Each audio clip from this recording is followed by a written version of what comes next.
Get faster internet speeds for free when you get TV, internet, and phone. Ask for Trio from Rev. Join the revolution. Good evening, Bahamas. Coming up tonight on our news. New details are available in the Marco Archer case from the Court of Appeal. That's coming up tonight on our news. Opposition leader Dr. Hubert Minnis blasts the Prime Minister's latest defense of the Bahamar deal. That story straight ahead. The multi-million-dollar renovations at Sandals Hotel are underway. That story straight ahead. Plus, getting ahead of the Zika virus in Bain and Grantstown.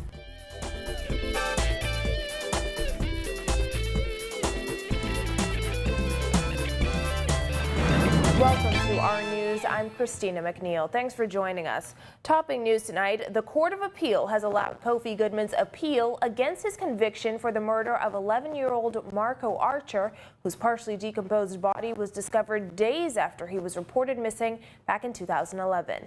This means there are no more convicts under the sentence of death in the Bahamas.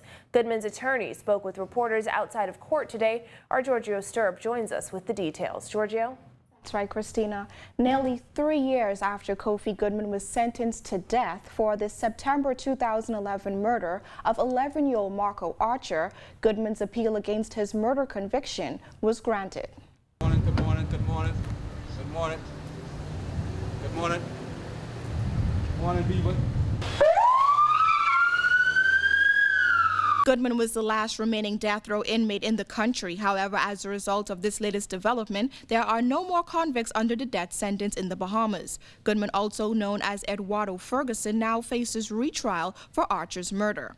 Goodman smiled as he exited the Court of Appeal today. His attorney, Wayne Munro QC, says he was not surprised by this outcome. He was not able to get a fair trial because of adverse publicity so close to his trial. And as I say, Justice of Appeal Isaacs and Crane Scott agreed with that submission. The President did not agree with that position.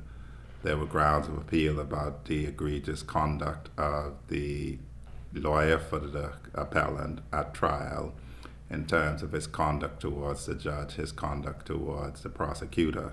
Marco's body was found in bushes near Goodman's home in September of 2011. 5 days earlier, the little boy's family reported him missing after he failed to return home from buying candy from a neighborhood store. Goodman was charged with the child's murder and showed no emotion when he was sentenced to death back in 2013. Munro appealed his client's murder conviction based on the rude and obstructionist behavior of Goodman's previous attorney, in addition to what he called the adverse pre-trial publicity in the weeks leading to the start of the trial. Munro said this included the reports of a proposed law for the implementation of a sex offenders registry named in Marco's honor. This was the point that was argued. Running on and calling it Marco's law was a part of what resulted in the appeal being allowed in the view of the two judges. The bottom line to it, and I have said it recently and I will repeat it, I do not understand the efficacy of a sexual offenders registry if it's supposed to alert you of the presence of an offender in your community, and the island is 21/7 and you can get from one end to the other in under an hour. The 73-page judgment is expected to be uploaded on the Court of Appeal's website. Back to you, Christina. Thanks, Giorgio. We will be closely following this story. In other news, Free National Movement leader Dr. Hubert Minnis is slamming Prime Minister Perry Christie for trying to twist the words of those who are calling for more transparency when it comes to Bahamar.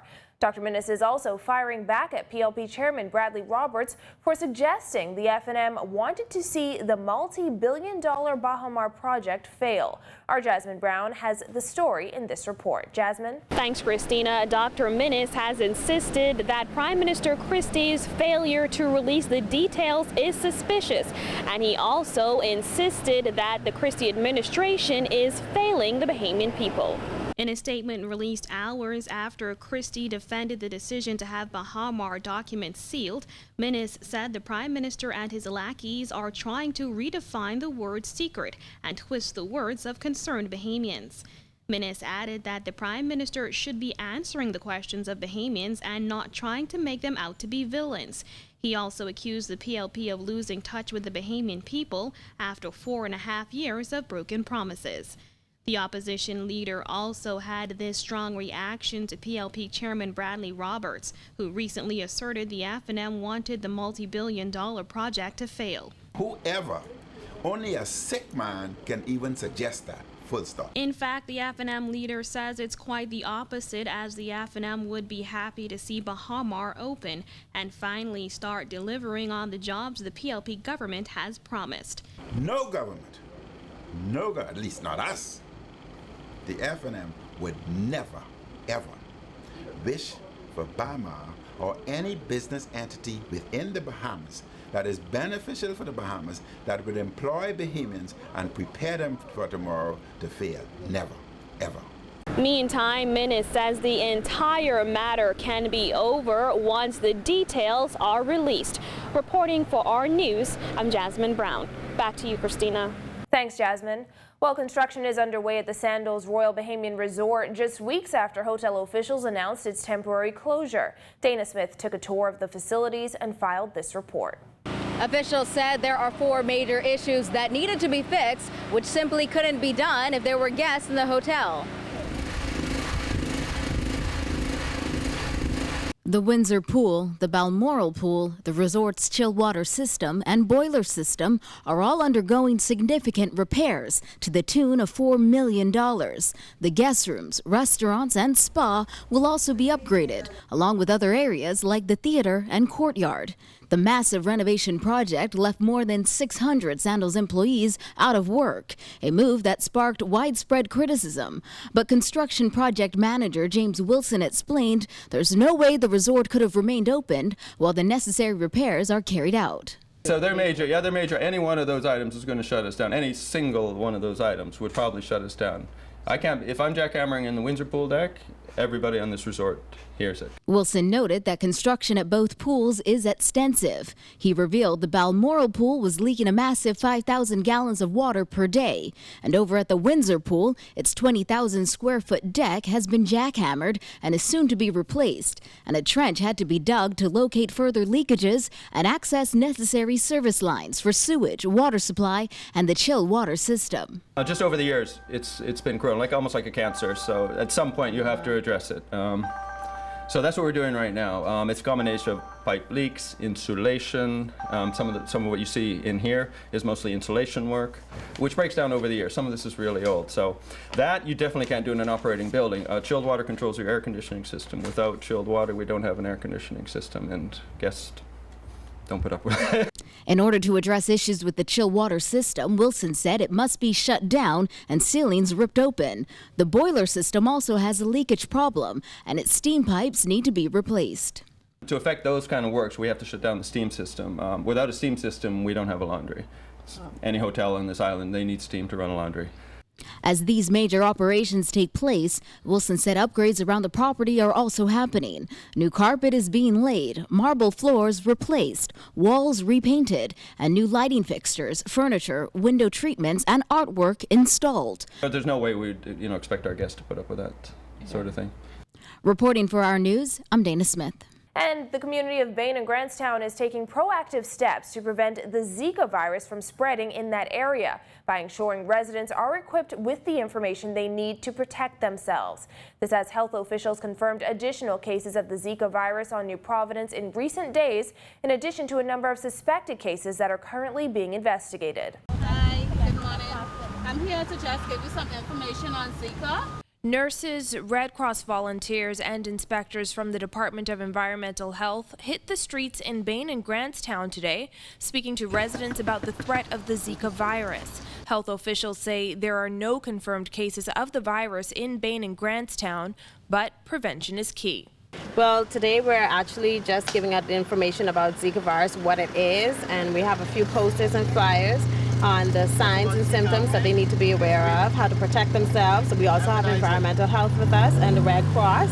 They are co-partners, and we're just educating our community on what Zika virus is and what they can do to prevent getting the virus.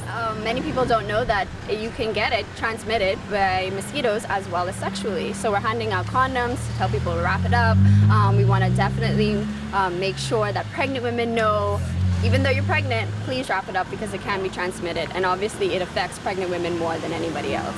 Vector Control Assistant Jamal Gibson says the smallest amount of standing water found in the most unsuspecting places is a potential breeding ground for the Aedes aegypti mosquito, the mosquito known to transmit the virus. This domestic mosquito, this is breeding anything is a potential container where symbol is a block hole here, it's have water inside it, it's positive for mosquito breeding. We can tell them by that they move like a figure of 8. So that's where we can tell what type of mosquito it is. This the main concern right here. A lot of people worried about fogging and stuff like that, but if we control this part of the aspect of the mosquito, we don't have to worry about the adults emerging because this like dealing with the children. Areas of still standing water can be treated by the Department of Environmental Health, but homeowners can also take matters into their own hands with a few drops of cooking oil, which will cut off the oxygen supply for growing larvae. Then there's another option. What's the potential? Then tip and turn. Using it. Turn it over. Department of Environmental Health Assistant Director Andrew Thompson says homeowners have a part to play in controlling mosquitoes around the home. The vector Aedes aegypti, their preferences is man-made containers, drums, bucket, tires, flower vase, derelict vehicles, old appliances, anything that can hold water. Still to come on our news, what do our laws say about abortion in relation to the Zika virus? Government prepares to present new mortgage relief legislation, and how you can help your child to live a healthy lifestyle as they begin the new school year. That's coming up when our news returns.